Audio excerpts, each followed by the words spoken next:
Amantísimo Padre Celestial, te damos las gracias, Señor, por la oportunidad que nos das de estudiar tu palabra en esta noche, a través de este medio moderno que estamos usando para acercarnos más a ti.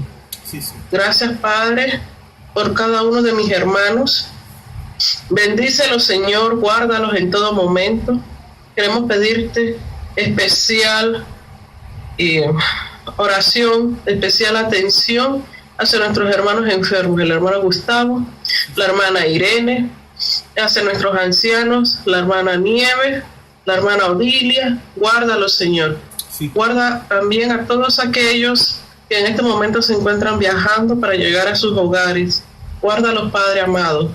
Queremos pedirte, Señor, también por nuestro hermano César, que hoy nos dirige en este estudio. Dale, Señor, de tu palabra, abre su mente, abre su boca para que nos transmita correctamente lo que tú deseas enseñarnos en esta noche.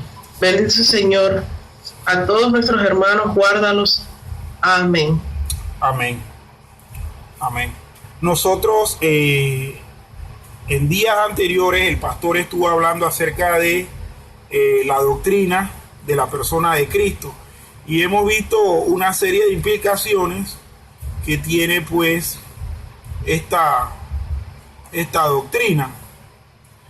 Nosotros en la noche de hoy vamos a estar empezando a ver algunos errores doctrinales que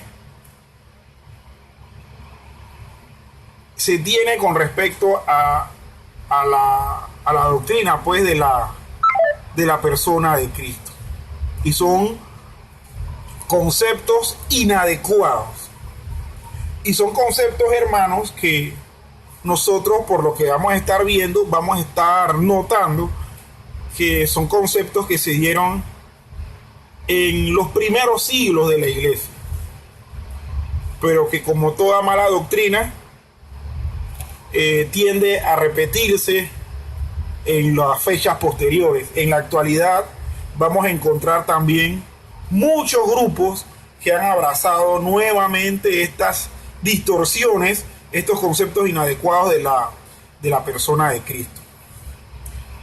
Entonces vamos a estar viendo estos conceptos pues a partir de este momento. El primer concepto inadecuado, hermanos, es el apolinarismo. Y tiene este nombre por Apolinar o Apolinario, que fue un discípulo, un cristiano que llegó a ser obispo de la iglesia en Laodicea.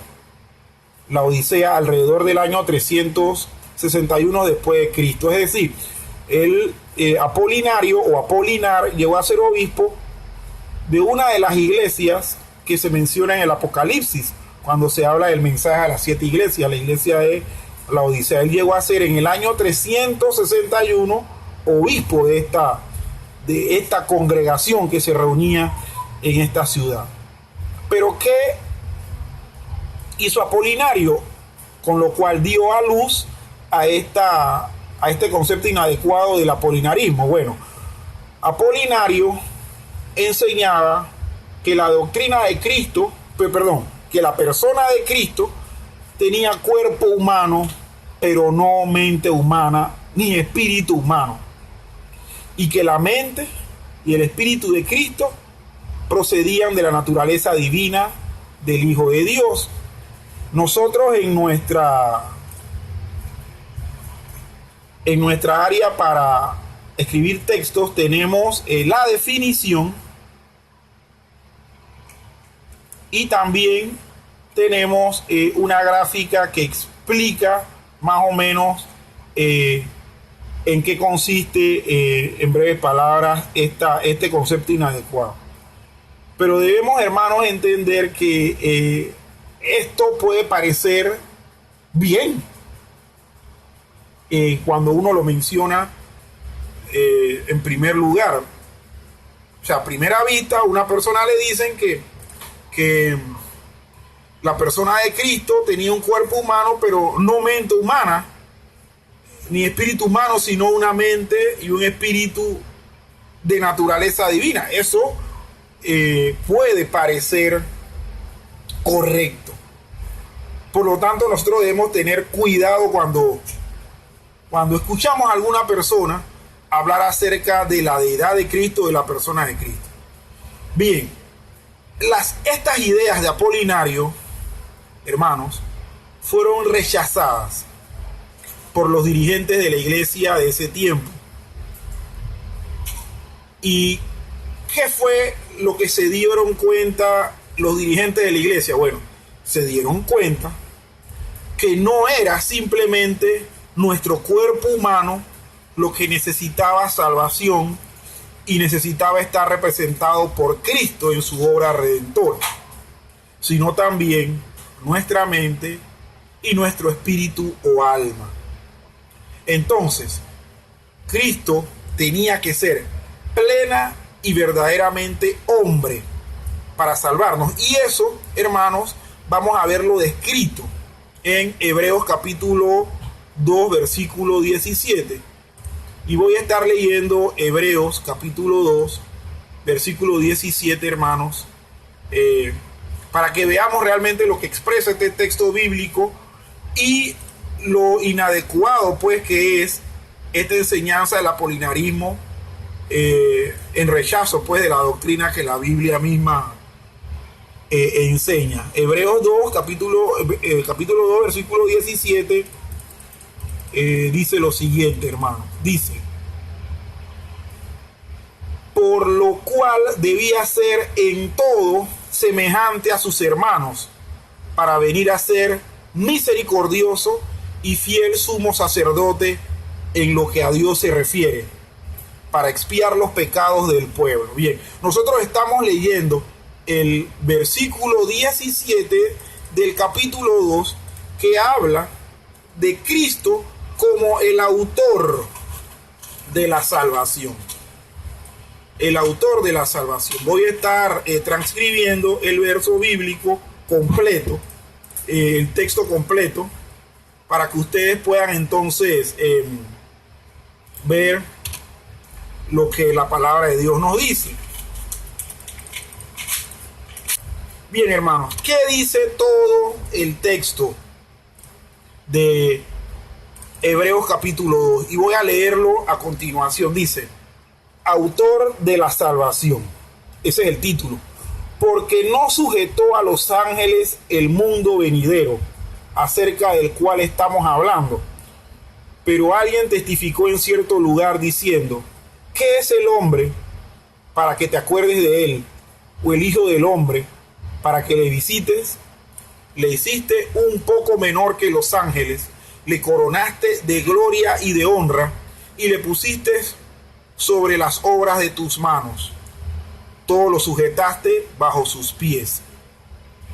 Porque en cuanto le sujetó todas las cosas, nada dejó que no sea sujeto a él. Pero todavía no vemos que todas las cosas le sean sujetas. Pero vemos a aquel que fue hecho un poco menor que los ángeles, a Jesús, coronado de gloria y de honra, a causa del padecimiento de la muerte, para que por la gracia de Dios gustase la muerte por todos. Porque convenía a aquel por cuya causa son todas las cosas, y por quien las cosas subsisten, que habiendo de llevar muchos hijos a la gloria, perfeccionase por aflicciones al autor de la salvación de ellos. Porque el que santifica y los que son santificados, de unos son todos, por lo cual no se avergüenza de llamarlos hermanos, diciendo: anunciaré a mis hermanos tu nombre, en medio de la congregación te alabaré. Otra vez, yo confiaré en él. Y de nuevo, he aquí, yo y los hijos que Dios me dio. Así que, por cuanto los hijos participaron de carne y sangre, él también participó de lo mismo, para destruir por medio de la muerte al que tenía el imperio de la muerte, esto es, al diablo, y librar a todos los que por el temor de la muerte estaban durante toda la vida sujetos a servidumbre, porque ciertamente no socorrió a los ángeles, sino que socorrió a la descendencia de Abraham, por lo cual debía ser en todo semejante a sus hermanos, para venir a ser misericordioso y fiel sumo sacerdote en lo que a Dios se refiere, para expiar los pecados del pueblo, pues en cuanto él mismo padeció siendo tentado, es poderoso para socorrer a los que son tentados. Y vemos en este capítulo 2, hermanos, donde se habla de que cómo escaparemos nosotros si descuidamos una salvación tan grande.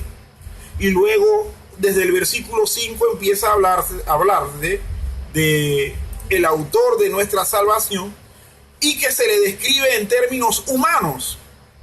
Se describe a Jesús como hecho un poco menor que los ángeles, pero coronado de gloria y de honra, y que era conveniente que él padeciera muerte para que gustase, para que nosotros gustásemos la gracia por medio de esa muerte que él tuvo.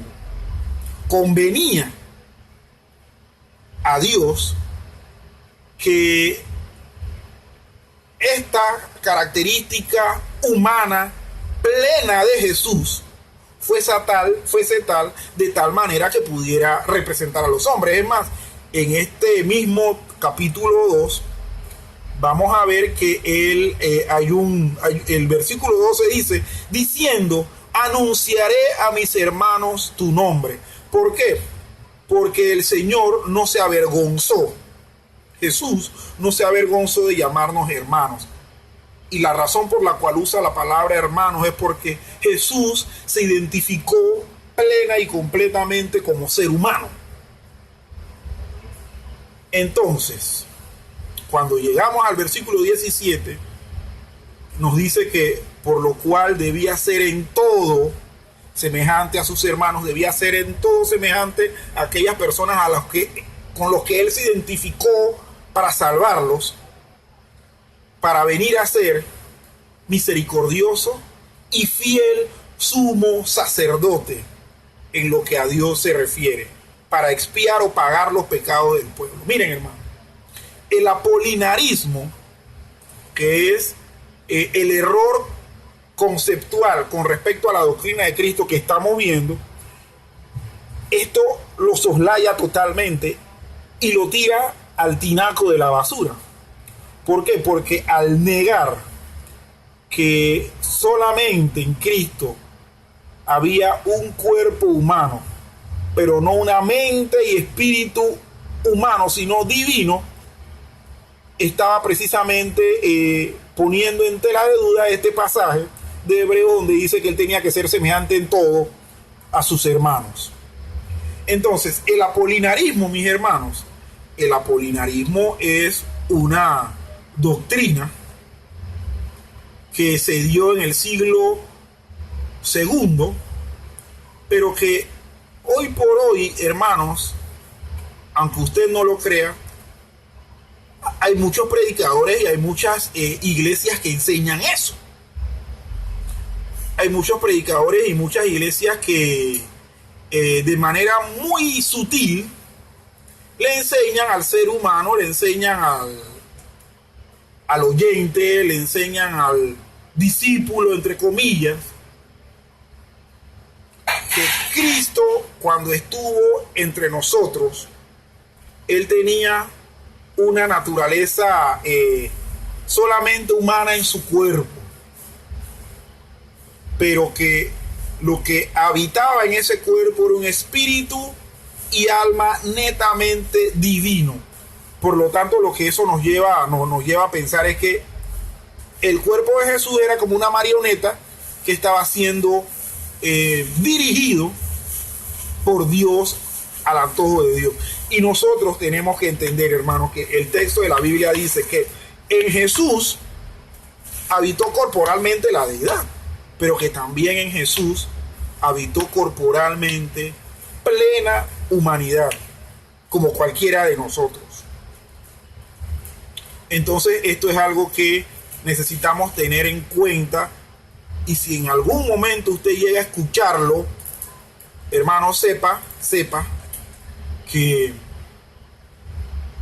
esto no viene de ahora, no es una invención nueva, sino que es un error doctrinal de antaño que simplemente se está empezando nuevamente a esbozar y a utilizar en muchos discursos religiosos. Ok, hermanos, quisiera poder escucharles y saber sus opiniones en este aspecto. ¿Qué me pueden decir con respecto a esto? ¿Qué reacción tienen? No sé, la hermana Bielka, el hermano Juan. Bien, sí les digo, hermanos, que este error doctrinal y teológico fue condenado. Y fue condenado por varios concilios. Porque ¿qué sucedía con este apolinarismo? Era un error que era contumaz, rebelde, es decir, no aceptaba. Los seguidores del apolinarismo simplemente se escondían, luego se reagrupaban y empezaban a predicar lo mismo. Varios concilios rechazaron el apolinarismo. Desde el concilio de Alejandría, en el año 362, hasta el concilio de Constantinopla, en el año 381. Así que, hermanos, estamos viendo aquí el concepto inadecuado número uno que vamos a ver en esta noche, que es el apolinarismo.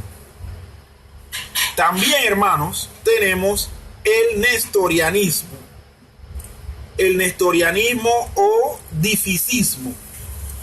Entonces quisiera poder compartir con ustedes una definición que hay aquí. El nestorianismo o dificismo, que viene del griego dis, que significa dos, y physis, que significa naturaleza, es una doctrina religiosa dentro del cristianismo que considera a Cristo radicalmente separado en dos naturalezas, una humana y una divina, completas ambas de tal modo que conforman dos entes independientes, dos personas unidas en Cristo, que es Dios y hombre al mismo tiempo, pero formado de dos personas, y esa es la palabra que se usaba en ese tiempo, prosopón, dos prosopón distintos. Ok, ¿qué es, hermanos, lo terrible de esto? Lo que acabamos de ver dice que es una doctrina religiosa que considera que Cristo tiene dos naturalezas. El asunto es, esto está correcto, pensar que en Cristo habitaron las dos naturalezas. El asunto es que esta definición o esta corriente inadecuada llamada nestorianismo o dificismo decía que estas dos naturalezas estaban separadas, una divina y una humana, y que estaban compuestas por dos personas distintas. Es decir, según el nestorianismo, Jesucristo era un ser que habitaban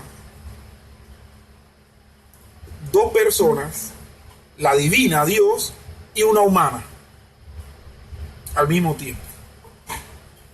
Entonces, esto hermanos, no es así.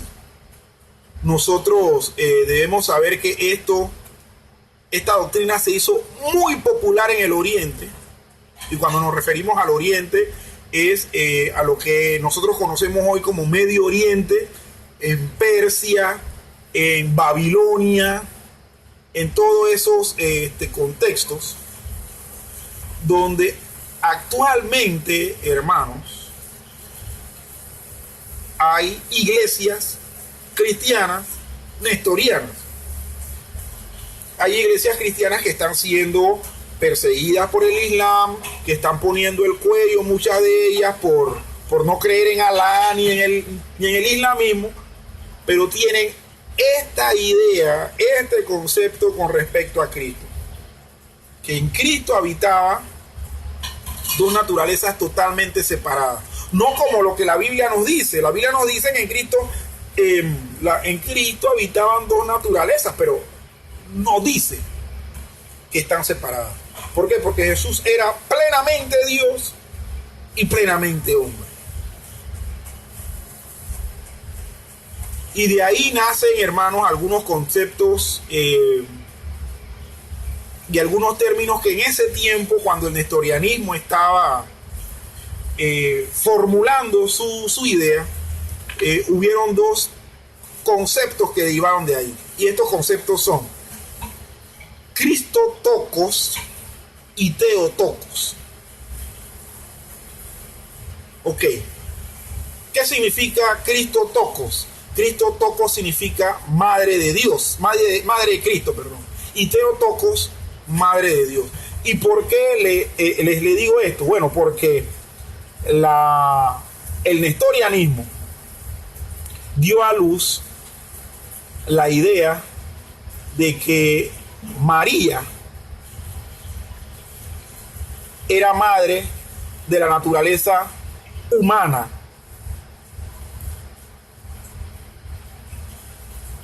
Y de la naturaleza aún divina. Entonces a María se le llamó Madre de Dios, es decir, Theotokos.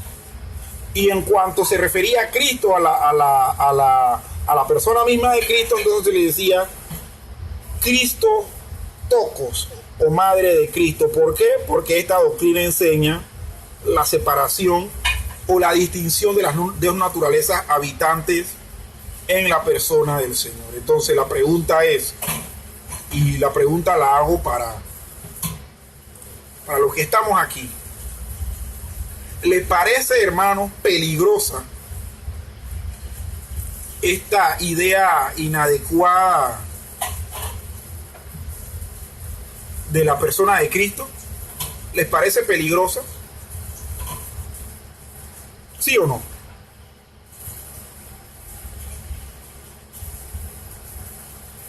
¿Aló? ¿Sí o no, hermano? ¿Le parece peligrosa o no? ¿O es una idea que nosotros podemos, al igual que muchas iglesias en el Oriente, aceptar y vivir con eso? O sea, vivir tranquilos con eso, de que en Cristo hay dos personas separadas, una persona humana y una persona divina, y que son distintas, ¿no? ¿Sí o no, hermanos?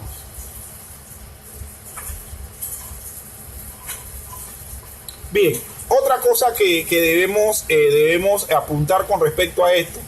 Nestorio, que fue el que dio a luz, o el padre de esta idea errada, fue un predicador popular en Antioquía.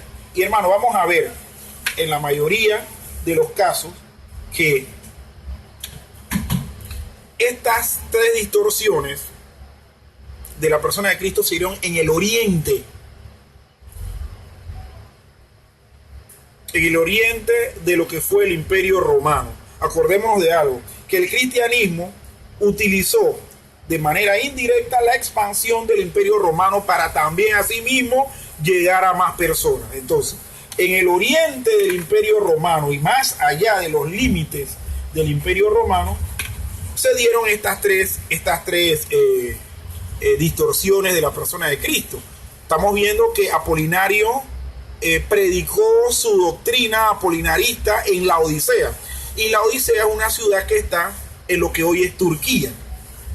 Y Nestorio predicó su nestorianismo, es decir, su doctrina que habla acerca de que habitan dos personas separadas en la persona de Cristo, una humana y una divina, en la ciudad de Antioquía. Antioquía fue la ciudad de donde partieron Pablo y Bernabé para sus viajes misioneros, y fue el lugar donde existía la iglesia donde ellos estaban. Entonces Nestorio fue un predicador popular en Antioquía, y desde el año 428 estamos viendo que un siglo posteriormente fue obispo en Constantinopla.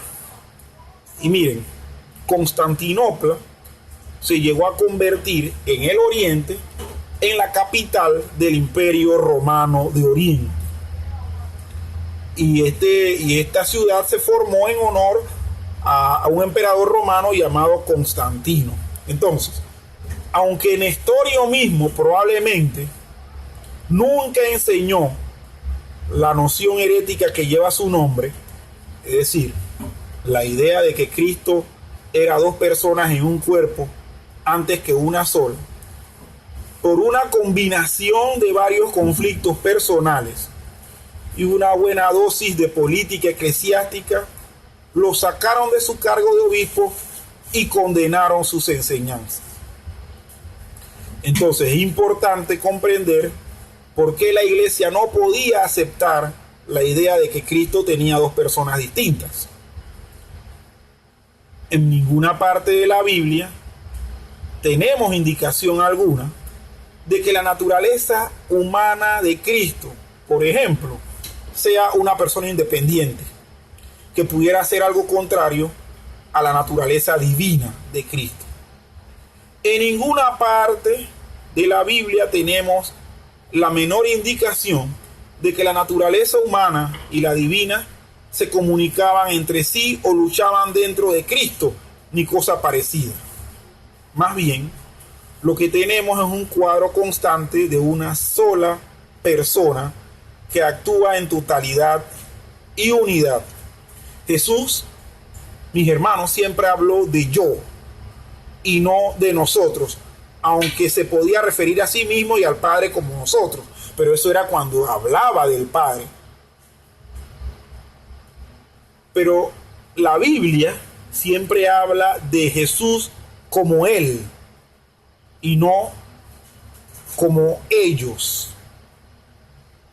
Y aunque podemos a veces distinguir hechos de su naturaleza divina y hechos de su naturaleza humana, a fin de ayudarnos a entender algunas de las afirmaciones y hechos registrados en la Escritura, la Biblia misma no dice que la naturaleza humana de Jesús hizo esto, ni que la naturaleza divina de Jesús hizo lo otro, como si fuesen dos personas separadas, sino que siempre habla de lo que hizo la persona de Cristo, de lo que hizo Cristo. Por tanto, la iglesia continúa insistiendo que Jesús era una sola persona, aunque poseía tanto la naturaleza humana como la divina.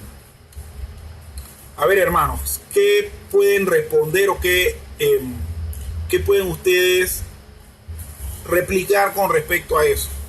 ¿Qué les ha llamado la atención? ¿Qué pueden decir? ¿Qué pueden opinar? Sí, aquí mi esposa me está diciendo que cómo era eso de que la madre de Cristo y la madre de Dios. Bueno, por el hecho de que el nestorianismo hablaba de que eran dos personas separadas y distintas, o sea, una persona totalmente humana y otra naturaleza totalmente divina. Entonces esto dio a luz, mis hermanos, a la doctrina esta del Cristotocos o madre de Cristo y del Theotokos o madre de Dios. De ahí, hermano, es donde viene la doctrina católica esta de María como madre de Dios. O sea, el catolicismo romano hoy por hoy tiene aspectos nestorianos o dificistas.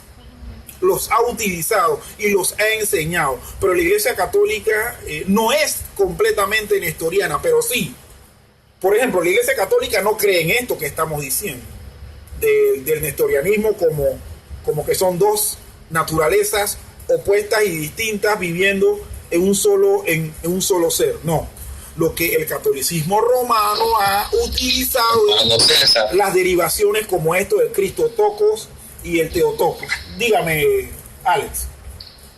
Tengo un compañero de trabajo que él es católico, bien metido en lo que es la Iglesia Católica. Yo le pregunté que por qué la Iglesia Católica decía madre de Dios. Bueno, y él me respondió que eso significa la Iglesia, que la Iglesia para ellos es la madre de Dios, pues. Ok, la Iglesia. Simbólicamente. Sí. Sí, o sea, es que eso no tiene sentido tampoco. La iglesia no puede ser madre de Dios, porque la iglesia la formó, la iglesia la formó Cristo. La iglesia deriva de Dios. ¿Por qué? Porque la iglesia la formó Cristo, la formó Dios mismo. Entonces, yo no puedo formar algo que a la vez va a ser madre mía. Eso es totalmente ilógico.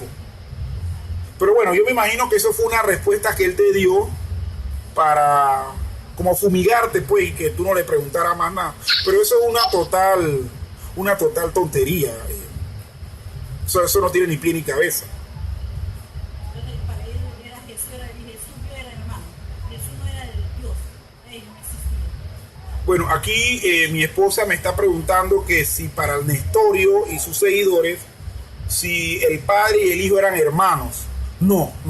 Simplemente lo que Nestorio y sus seguidores empezaron a predicar era que en Jesús, en el Cristo, había dos naturalezas. Una humana, que era totalmente distinta a la naturaleza divina de él. Y hermanos, y estos términos nosotros tenemos que aprender a manejarlos y a distinguirlos, porque nosotros hemos acabado de ver antes de esto del apolinarismo. Y el apolinarismo, hermanos, es una doctrina que afirma que en Cristo el espíritu, o sea, la parte interna del ser de Cristo, no era humana, sino divina, que solamente lo humano era el cuerpo. Pero a diferencia del nestorianismo, sí era una unidad, ¿no? Era una unidad. Entonces, nosotros tenemos que aprender y a manejar esto. Esto de repente pudiese ser que el apolinarismo se parezca un poco al nestorianismo, sí, pero hay que distinguirlos en sus en las cosas que las distinguen a cada una. Aquí voy a compartir con ustedes una imagen. Déjenme nada más ponerlo. Tenemos que el nestorianismo precisamente habla eso, ¿no? Una naturaleza humana, una naturaleza divina que están separadas. Sin embargo, cuando vemos la imagen del apolinarismo, vemos una naturaleza, un cuerpo humano, una naturaleza divina que tienden a unirse. Entonces es ahí la diferencia entre ambas. No sé si tienen alguna pregunta o algún otro comentario que hacer, hermano. Bien, si no, continuamos. Bien. En último lugar tenemos el monofisismo o eutiaquinismo. El monofisismo o eutiquianismo.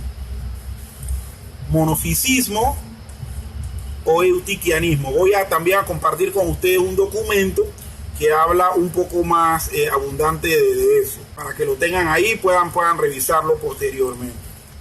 Y miren, en el documento que les acabo de enviar, para que vean que esta distorsión de la doctrina de la persona de Cristo, que es de antaño, tiene hoy iglesias que son totalmente monofisistas. Por ejemplo, se la cito: las iglesias monofisistas actuales son las iglesias egipcias, es decir, las iglesias coptas, y las iglesias egipcias, por lo que el patriarca de Alejandría, Timoteo el Uro, etcétera. Los armenios, la iglesia armenia. Miren, hermanos, y yo se lo digo porque para los que hemos podido leer algo de historia del cristianismo, la iglesia armenia es una iglesia sufrida. Ha sufrido por el Islam, ha sufrido por por cuanta cosa, por el comunismo. Acordémonos que Armenia está en el Cáucaso, y el Cáucaso era parte de la Unión Soviética. Entonces, la iglesia armenia fue una iglesia sufrida. Sin embargo, la iglesia armenia es una iglesia totalmente monofisista, que vamos a ver ahora el concepto. La iglesia ortodoxa malankara, junto a la iglesia copta etíope y la iglesia copta eritrea. Estas dos últimas son iglesias africanas, de África. Cuando el cristianismo penetró en África, entró con el monofisismo como doctrina distintiva. Entonces está, como dije, la iglesia copta de Alejandría, la iglesia copta etíope, la iglesia copta eritrea, la iglesia apostólica de Armenia, como bien hemos dicho, la iglesia cristiana copta jamaicana, y no me extraña porque los jamaicanos han adoptado casi todo lo que viene de África, entre eso ¿cómo se llama? La secta esta de Rastafari, la iglesia ortodoxa malankara, la iglesia sirio-ortodoxa jacobita, y la iglesia católica antioqueña de Antioquía. Estas son las iglesias, hermanos, que cuando usted las vea, usted va a saber que son jacobitas o monofisistas. Pero entonces, ¿qué es el monofisismo o el eutiquianismo? Este es un tercer concepto inadecuado. Y en síntesis, el monofisismo dice que Cristo tiene solo una naturaleza. O sea, los otros dos apuntaban en dos naturalezas, que en eso nada más tienen algo de ortodoxia. O sea, en lo demás salen totalmente de la ortodoxia o de la sana interpretación. Pero el monofisismo dice que Cristo solamente tenía una sola naturaleza. Es más, viene de la palabra griega mono, que significa una, y physis, que es naturaleza. Entonces, el principal personaje que abogó por esta noción en la iglesia primitiva fue un tal Eutico. Y esto fue cerca del año 378 al 454 después de Cristo, que era dirigente en un monasterio en Constantinopla. Entonces estamos viendo que también se dio en el oriente. Entonces Eutico enseñaba el error opuesto al nestorianismo, porque negaba que la naturaleza humana de Cristo y su naturaleza divina siguieron siendo plenamente humana y plenamente divina. Sostenía más bien que la naturaleza divina de Cristo se apoderó y absorbió la naturaleza humana de Cristo. O sea, en términos así más simples, como que la naturaleza divina se comió a la naturaleza humana de Cristo. Y así ambas naturalezas cambiaron para llegar a ser una especie de tercera naturaleza. Es decir, la naturaleza divina absorbió o se comió a la naturaleza humana de Cristo, y esa mezcla que hubo por la unión de las dos naturalezas, que una fue absorbida por la otra, creó otra tercera. Una analogía del eutiquianismo, es decir, algo que nos puede ayudar a entender lo que el eutiquianismo o monofisismo está enseñando. Se puede ver cuando ponemos una gota de tinta en un vaso de agua. Entonces vamos a ver que la mezcla resultante no es ni tinta pura ni agua pura, sino una clase de tercera sustancia, es decir, una sustancia mezclada, una solución, diríamos, en el ámbito químico. Entonces, una mezcla de las dos, en la que tanto la tinta como el agua sufrieron cambios. De modo similar, Eutico enseñaba que Jesús era una mezcla de elementos humanos y divinos, y que ambos de alguna manera fueron modificados para formar una nueva naturaleza.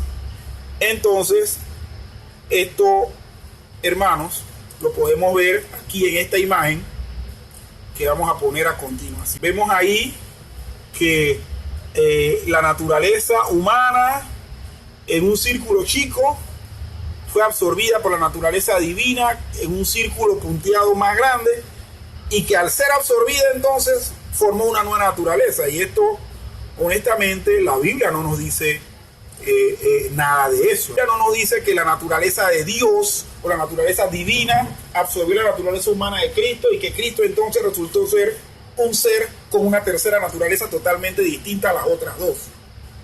La Biblia no nos dice eso. Hemos estado diciendo a través de todo este capítulo, Jesús era plenamente Dios y era plenamente hombre a la vez y en unidad. Y ninguna naturaleza absorbió a la otra, ni se creó una tercera naturaleza o una nueva naturaleza. El monofisismo, hermanos, también, y esto es historia, también causó gran preocupación en la iglesia, y con razón, porque mediante esta doctrina Cristo no era ni verdadero Dios ni verdadero hombre. Y si esto hubiese sido así, que no era ni una cosa ni la otra, no pudiera representarnos como hombre, ni pudiera ser verdadero Dios y ganar nuestra salvación. Miren, el texto de Hebreos capítulo 2, versículo 17 es clave, hermanos, para que nosotros podamos entender lo que la Biblia y lo que es correctamente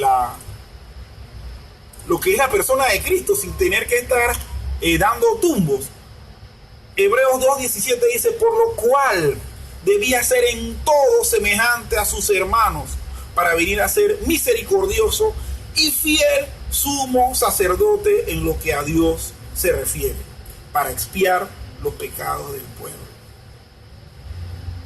Dios mismo se encarna a través de María. Nosotros hemos ya visto esto, la encarnación de Cristo, que es una doctrina medular del cristianismo.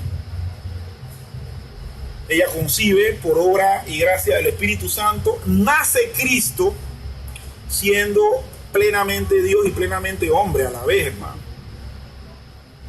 Entonces, siendo plenamente hombre, Él debía ser semejante a todos nosotros en todo, hermano. Lo único que diferenciaba a Cristo en su humanidad de toda la humanidad es que Él no pecó, pero también tenía que ser plenamente Dios. Por lo tanto, era el único que podía pagar el precio o la deuda por el pecado.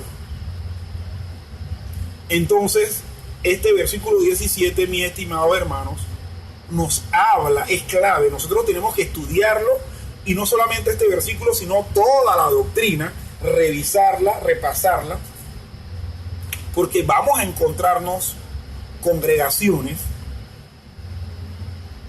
con este tipo de doctrinas. Nada más leímos que hay hasta una iglesia copta jamaicana. Ya en Jamaica hay, nada más les toca a estos coptos jamaicanos cruzar el mar y venir al resto del continente a tratar de fundar iglesias. Y lo triste, hermanos, es que cruzan el mar y la fundan, porque siempre va a haber gente que le va a creer. Entonces nosotros debemos estar cuidadosos en cuanto a esto. ¿Sí o no, hermano? ¿O estamos hablando algo que no sea correcto? Quiero escucharlos, hermano.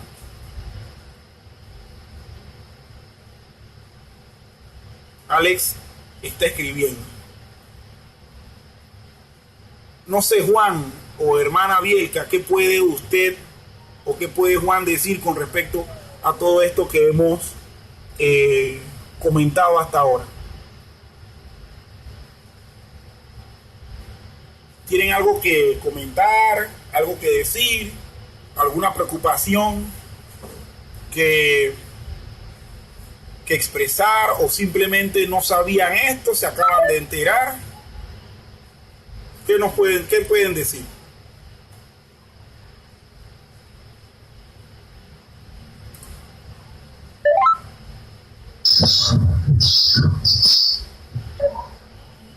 Bueno. Amén. sí quiero decirles, hermanos, que hubo una solución a la controversia esta que causaron estas tres distorsiones, estos tres conceptos inadecuados. Hubo una solución, y en la historia se da por la definición de Calcedonia del 451 después de Cristo. En un intento, sí, pero no es una logia, Juan, es una iglesia cristiana, nada más que con doctrina monofisista. Ajá.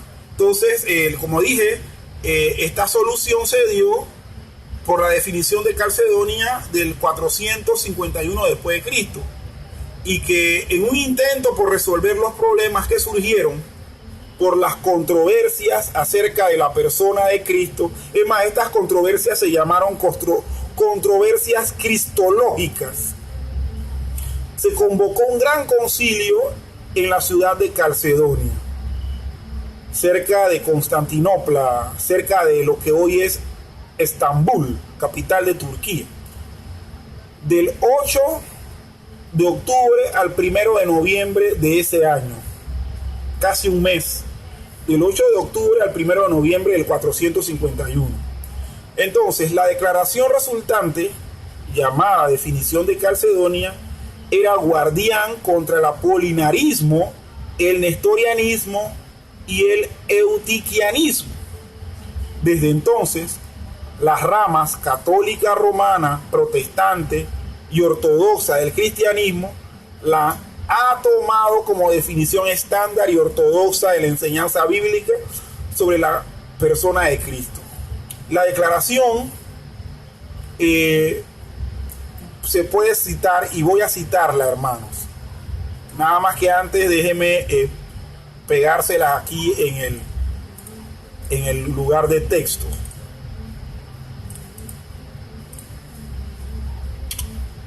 Y la declaración dice lo siguiente.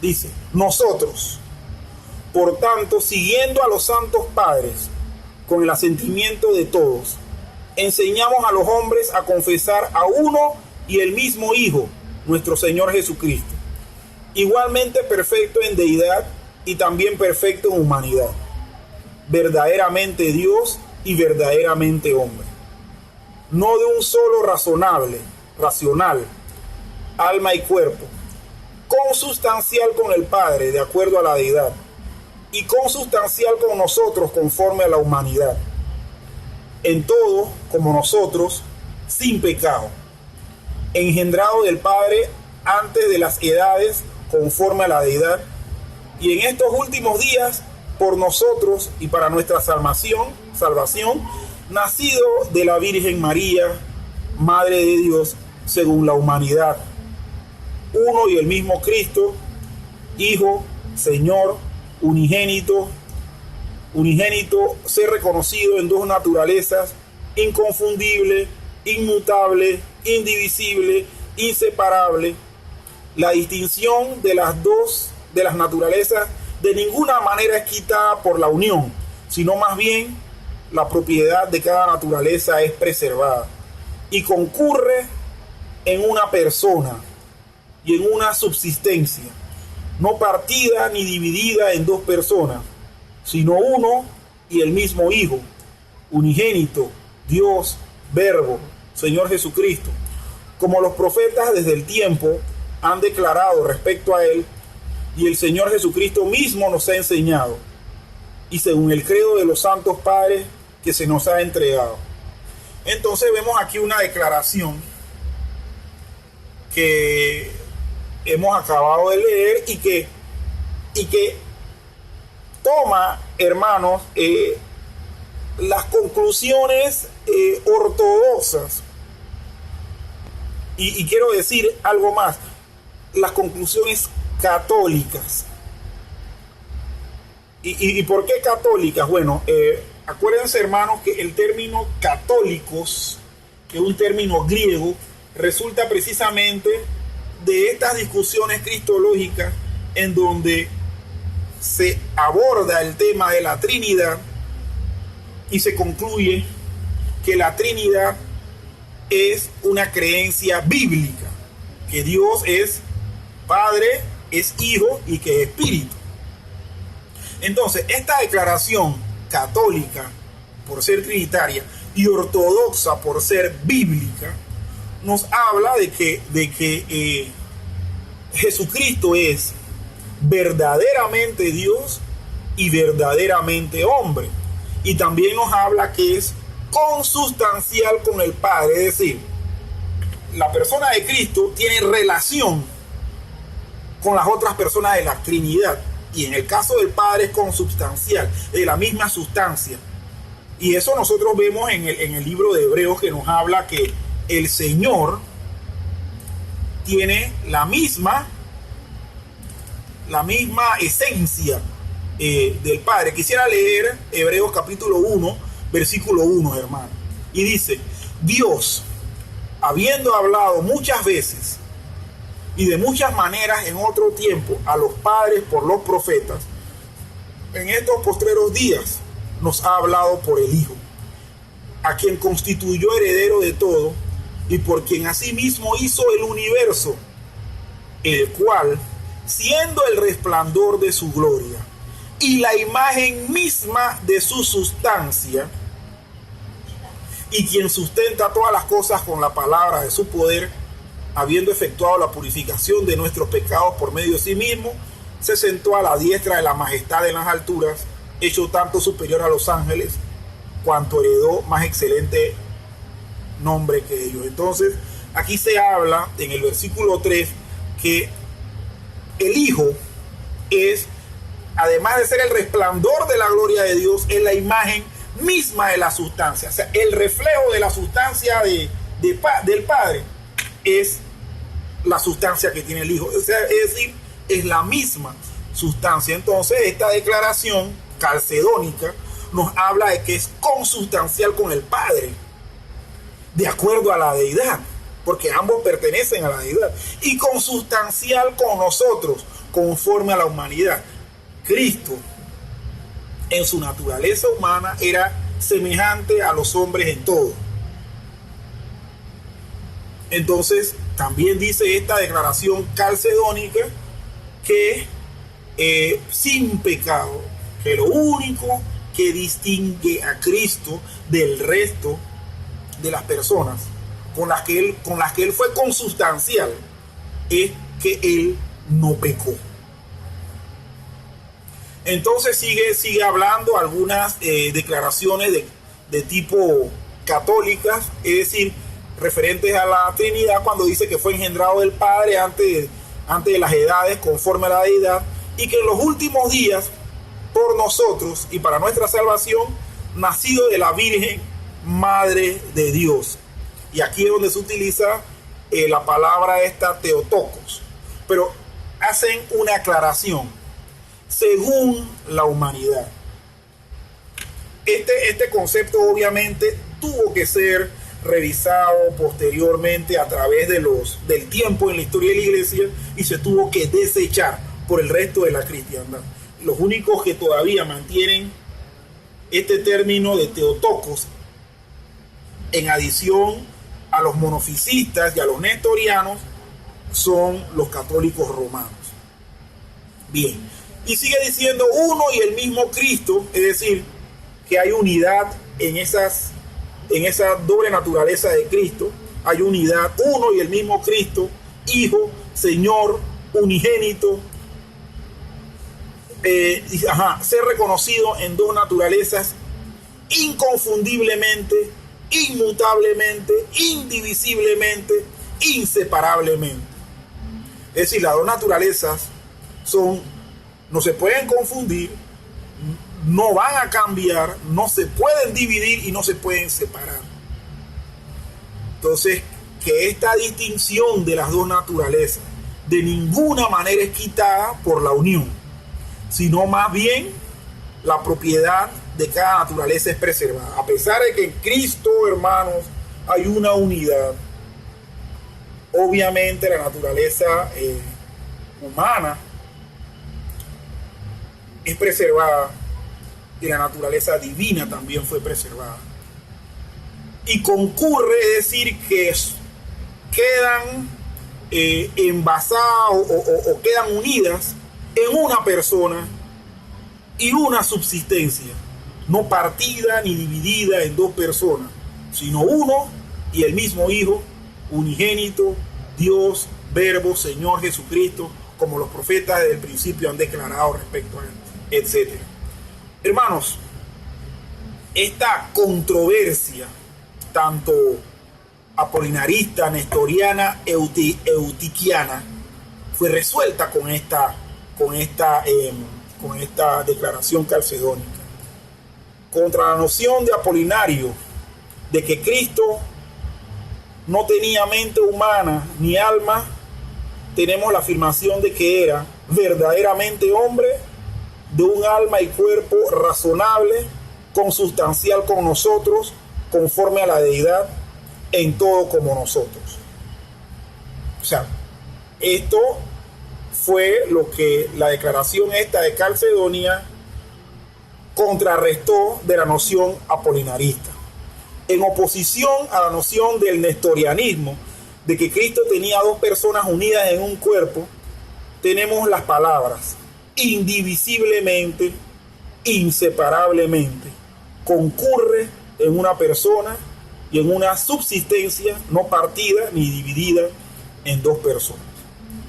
Y contra la noción del eutiquianismo de que Cristo tenía solo una naturaleza y que su naturaleza humana se perdió en la unión con la naturaleza divina, tenemos las palabras cuando esta declaración dice ser reconocido en dos naturalezas, inconfundiblemente, inmutablemente.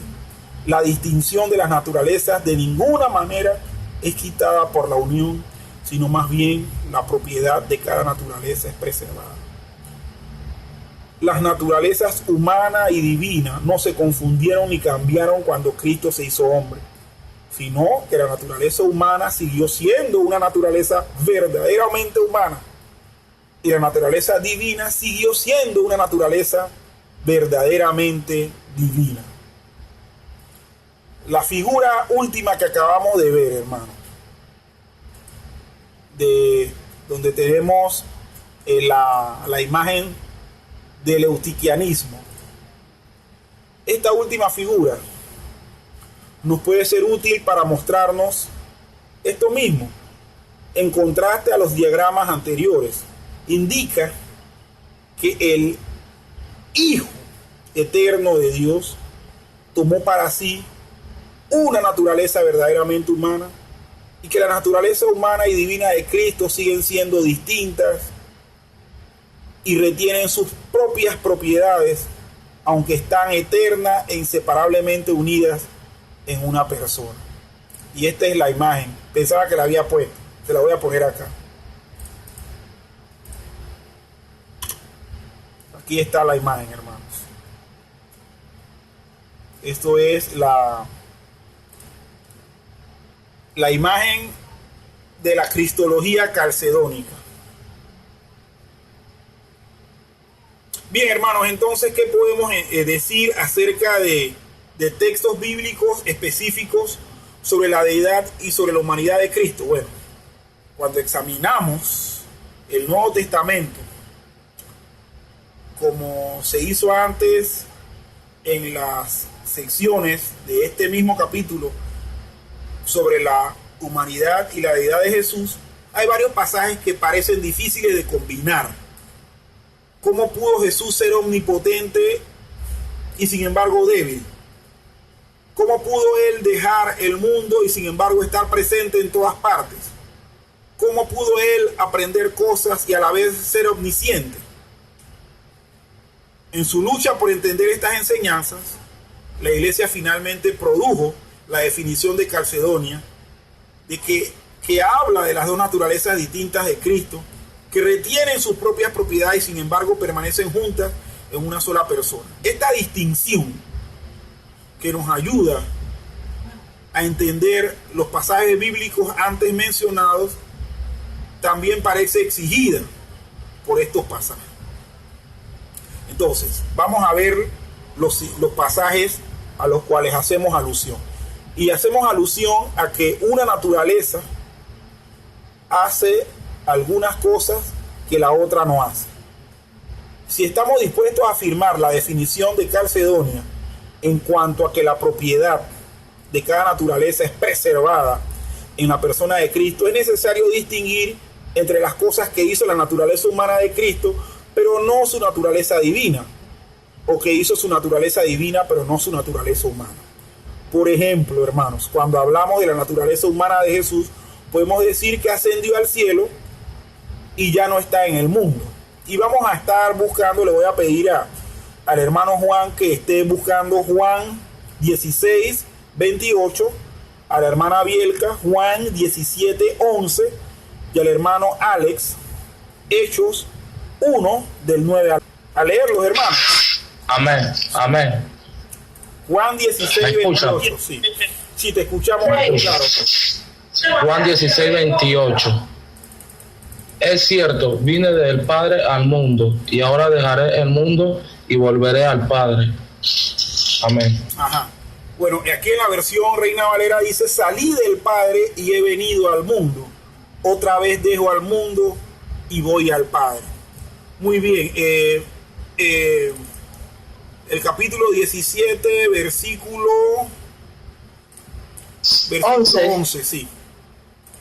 Dice: y ya no estoy en el mundo, mas estos están en el mundo, y yo voy a ti, Padre Santo, a los que me has dado. Guárdalos en tu nombre, para que sean uno, así como nosotros. Muy bien. Y Hechos 1, del 9 al 11, dice así: y habiendo dicho estas cosas, viéndolo ellos, fue alzado, y le recibió una nube que le ocultó de sus ojos. Y estando ellos con los ojos puestos en el cielo, entre tanto que él se iba, he aquí se pusieron junto a ellos dos varones con vestiduras blancas, los cuales también les dijeron: varones galileos, ¿por qué estáis mirando al cielo? Este mismo Jesús, que ha sido tomado de vosotros al cielo, así vendrá como la habéis visto ir al cielo. Entonces, con respecto a su naturaleza divina, podemos decir que Jesús está presente en todas partes. Porque donde dos o tres se reúnen en su nombre, ahí está Él en medio de ellos. En Mateo 28:20 dice: les aseguro que estaré con ustedes siempre hasta el fin del mundo. Esto lo hizo precisamente la naturaleza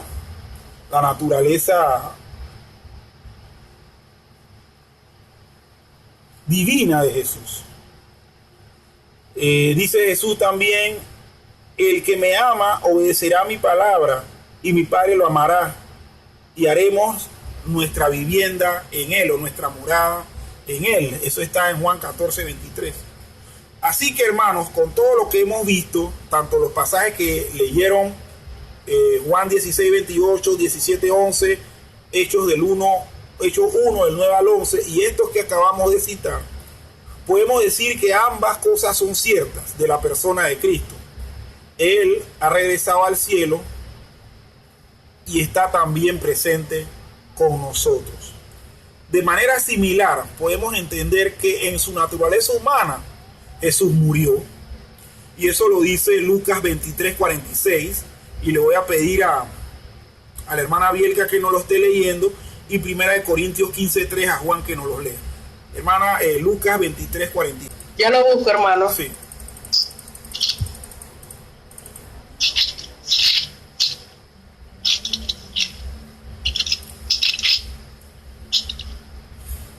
Lucas 23:46. Ajá. Entonces Jesús, clamando a gran voz, dijo: Padre, en tus manos encomiendo mi espíritu. Y habiendo dicho esto, expiró. Ajá. Entonces, cuando hablamos de esto, hermanos, estamos diciendo que esto pasó con su naturaleza humana. Cuando él murió, su cuerpo fue separado de su ser interior, su naturaleza humana fue separada de su naturaleza divina. Su naturaleza divina no murió, fue la naturaleza humana la que se identificó con todo ser humano, ¿verdad? Ahora, Juan, por favor, 1 Corintios 15:3. ¿Qué dice 1 Corintios 15:3? Ajá. 1 Corintios 15:3. Ajá.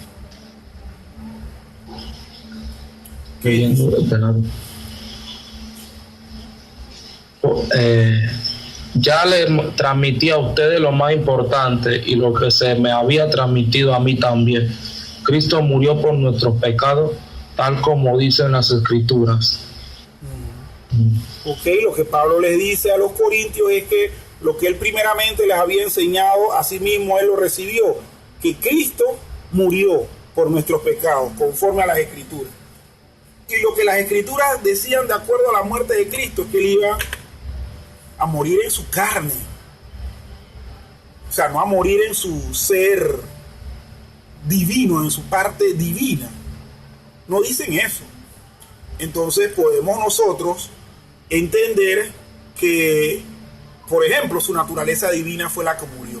Pero con respecto a su naturaleza humana, disculpen el enredo aquí, pero con respecto a su naturaleza divina no murió, sino que pudo resucitarse a sí mismo de los muertos.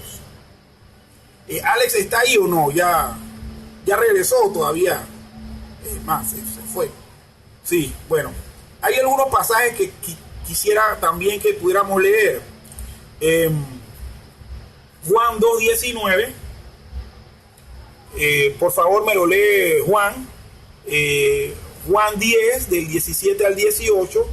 La hermana Bielka, y yo voy a leer Hebreos 7:16.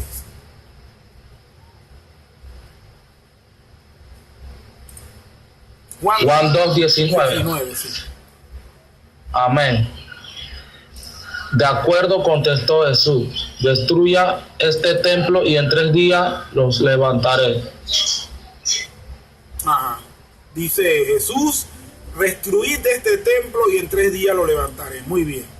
Hermana Bielka, ¿qué dice el pasaje de Juan 10 del 17 al... ¿Lo puedo leer? Sí, déjame leerlo a mí, Juan. Gracias. Ok. No, si usted quiere, hermana, puede leerlo también. Pensaba que no estaba, que se había conectado. ¿Cuál fue? Disculpe. Juan 10, 17 al 18. Voy.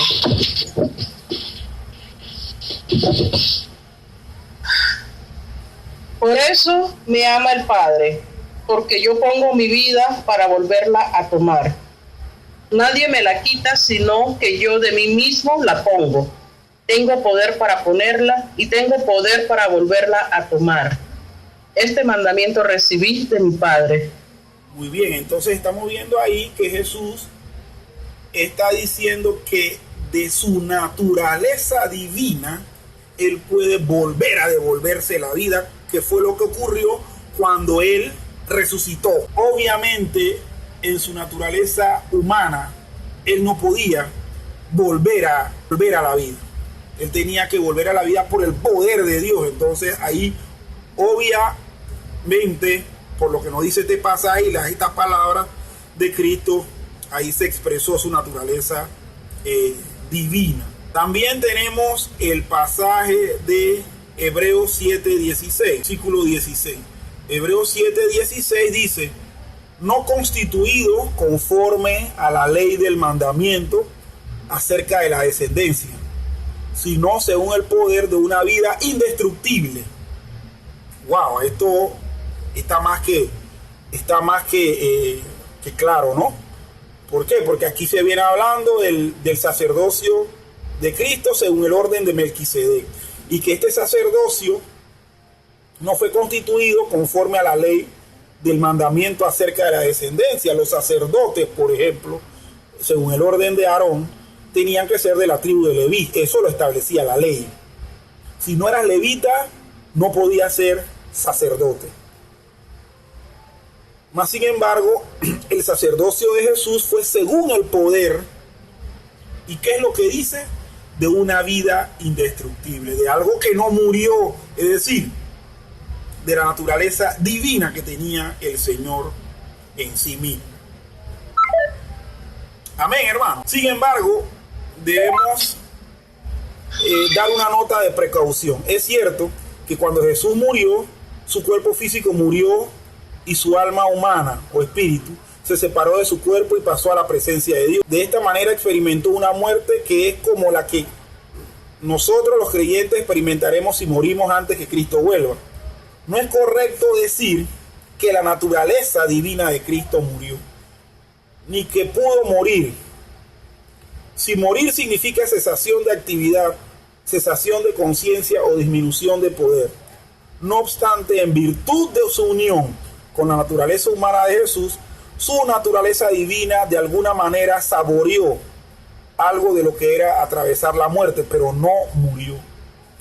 La persona de Cristo experimentó la muerte. Es más, parece difícil entender cómo la naturaleza humana de Jesús pudo haber soportado la ira de Dios contra los pecados de millones de personas.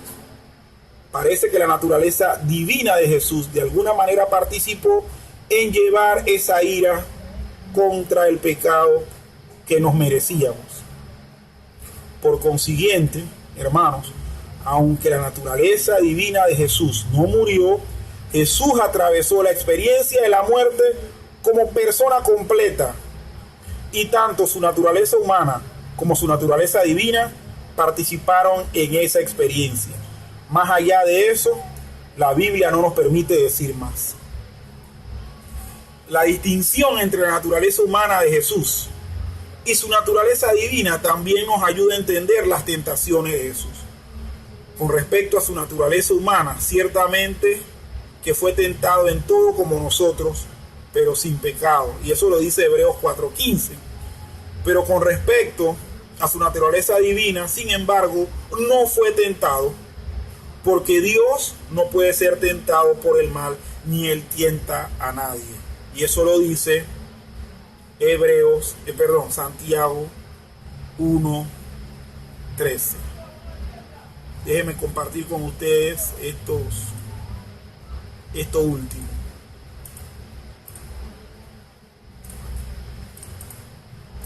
Puedan tener los versos a mano. Bien, hermanos. Entonces, todo esto referente a una naturaleza, que una naturaleza hace algunas cosas que la otra no hace. Pero también tenemos que todo lo que una de sus naturalezas hace, lo hace toda la persona de Cristo. Entonces, en la sección que acabamos de ver, vimos varias cosas que hizo una de las naturalezas y no la otra. Pero ahora debemos afirmar que todo lo que es cierto de la naturaleza humana o de la naturaleza divina es cierto de toda la persona de Cristo. Por eso Jesús pudo decir antes de que Abraham fuera, yo soy. Y lo dijo de ambas naturalezas. ¿Se acuerdan que eso estaba en Juan 8:58? No dice antes que Abraham existía mi naturaleza divina, porque puede hablar de cualquier cosa que hace su naturaleza divina sola o su naturaleza humana sola, como algo que hizo él completamente. En la esfera humana, esto es por cierto verdad de nuestra conversación también. Si escribo una carta, no le digo a la gente, mis dedos escribieron una carta y los dedos de mis pies no tuvieron nada que ver con ella, aunque eso es verdad. Más bien decimos a las personas, yo escribí la carta. Esto es cierto porque todo lo que hace una parte de mí es hecha por mí, por mi cuerpo completo. Entonces, por tanto, Cristo murió por nuestros pecados. Y eso es 1 Corintios 15:3 que leyó Juan hace unos instantes. Aunque solo su cuerpo humano dejó de vivir y dejó de funcionar, fue de todas maneras Cristo como persona quien murió por nuestros pecados. Y esto es simplemente una manera de afirmar que lo que se puede decir de una naturaleza o de la otra, se puede decir de la persona de Cristo completa. Por lo tanto, es correcto que Jesús diga, voy a dejar al mundo. Juan 16, 28, que lo leímos hace un rato. O ya no estoy en el mundo. Juan 17, 11, que también se leyó hace un rato. Pero al mismo tiempo decir, estoy con ustedes siempre. Mateo 28, 20. Todo lo que hace una u otra naturaleza de Cristo, lo hace la persona de Cristo. En conclusión, hermanos, al final de esta larga consideración, tal vez sea fácil para nosotros perder de vista lo que la Biblia enseña. Es con mucho el más maravilloso milagro de la Biblia, mucho más asombroso que la resurrección y aún mucho más asombroso incluso que la creación del universo, el hecho de que el Hijo de Dios infinito, omnipotente, eterno, pudo hacerse hombre y unirse a una naturaleza humana para siempre. Para que el infinito Dios fuera una persona con el hombre finito, seguirá por toda la eternidad como el más profundo milagro y el más profundo misterio del universo.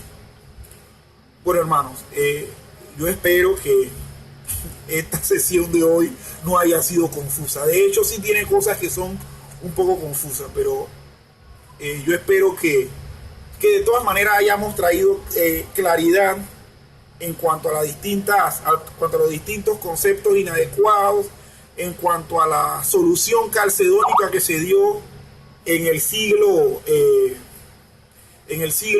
en los años 300 y tanto, y que nosotros podamos de una u otra manera, hermanos, poder combinar los textos bíblicos que hablan de la naturaleza divina y la naturaleza humana de Cristo, y saber que cuando una hizo algo, la otra no la hizo, pero saber que cuando una hizo algo, lo hizo todo el ser de Cristo. Hermanos, yo siempre al final de cada estudio que me ha tocado, dirigir, siempre hago la misma invitación, hermano. Es pertinente y urgente que nosotros estas doctrinas las repasemos. ¿Por qué? Porque pueden ser fácilmente olvidadas, y más con la terminología, como dice Alex, por las palabras que se usan, por la terminología teológica que hay aquí. Pero hermanos, por eso está el documento aquí escrito, por eso el pastor nos da copia de cada una de las sesiones, para que nosotros podamos estudiar de manera personal antes de los estudios y después también.